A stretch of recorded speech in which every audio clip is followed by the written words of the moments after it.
কলিয়াবৰৰ মহকুমাৰ অন্তৰ্গত শিঙিমাৰীত কৃষকে ধান খেতি কৰি পথাৰত হাঁহি বিৰগণি উৎপাদন হৈছে বহুত ধান। শিঙিমাৰী কৃষকৰ মাজত সোণোৱালী ফচল ধানৰ বীজে আনিছে এতিয়া হাঁহিৰ ৰেঙনি। অধিক উৎপাদনৰ আশাৰে বজাৰৰ পৰা কিনি আনিলে উন্নত জাতৰ ধানৰ বীজ। বজাৰৰ পৰা কৃষকে ক্ৰয় কৰি আনিলে পশ্চিমবংগৰ ৰামনগৰ চিট ফাৰ্মৰ সোণোৱালী ফচল নামৰ ধানৰ বীজ। কঠীয়া পাৰি ৰুলে এই বীজৰ ধান লহপহকৈ বাঢ়ি সুন্দৰ সুন্দৰ থোপ মেলিছে এতিয়া ধানে। 400-500 টকাকৈ প্ৰতিবেগ বীজ কিনি আনি কঠোৰ পৰিশ্ৰম আৰু ধন ব্যয় কৰাৰ পাছত দেখা গৈছে অন্য বছৰৰ দৰে এই বছৰৰো ভাল উৎপাদন। বৃহত্তৰ শিঙিমাৰী অঞ্চলত খেতিপথাৰত ধান খেতি কৰা কেইজনমান কৃষকে কয় সোণোৱালী ফচল বীজ ধান ৰোপণ কৰি বিঘাই প্ৰায় 25-ৰ পৰা 30 মোন ধান পাই কৃষকে উৎফুল্লিত হোৱা দেখা পোৱা গৈছে। সোণোৱালী ফচল বীজৰ ধান কৰিবলৈ আহ্বান জনাইছে এতিয়া প্ৰত্যেকজন কৃষকক।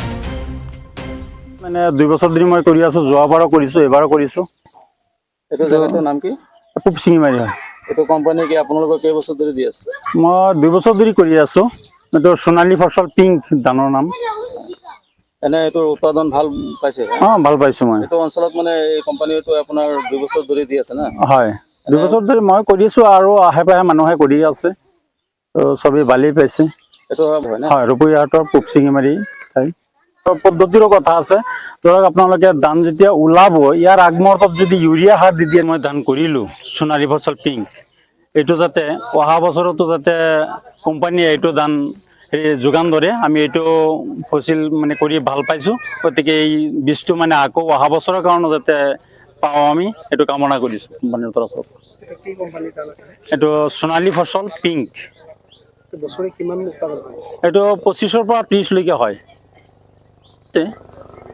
2 বিঘা 5 বিঘা তেনেকুৱা মানুহে কৰিছে, সিহঁতৰো ভাল হৈছে। আপোনাৰ 20-25-ৰ ওপৰতে থাকে। যিটো আপোনাৰ সোণালী ফচল পিন ধানটো আহিছে, এইটো কোম্পানীটো ভালেই আছে। আপুনি কেইবিঘা কৰিছে? 4-5 বিঘা কৰিছোঁ। এইবাৰ নতুন কৰিছে নে আগতে কৰিছে? আৰু যোৱা বছৰো কৰিছিলোঁ। যোৱা বছৰত ফলাফল ভাল পাইছে না? ভাল পাইছোঁ। এইবাৰো ভাল পাইছে? ভাল পাইছোঁ। কলিয়াবৰৰ পৰা দীপক গান্ধীৰ ৰিপৰ্ট, PCL আৱাজ।